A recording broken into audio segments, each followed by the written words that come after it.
বন্ধুরা, আজকে আমাদের জ্যারি অল্প বয়সেই মরে গিয়েছে, যার কারণে তার মৃত্যুতে আমাদের টম সব থেকে বেশি কষ্ট পাচ্ছে।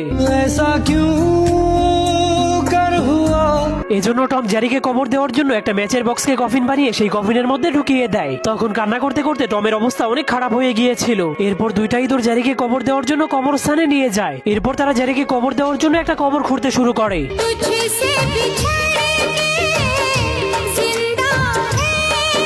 সেখানে জ্যারির সব বন্ধু এবং শত্রুগুলো তাকে শেষবারের মতো বিদায় দিতে এসেছিল। এমনকি জ্যারির গার্লফ্রেন্ডও তার জন্য কান্না শুরু করে দিয়েছে।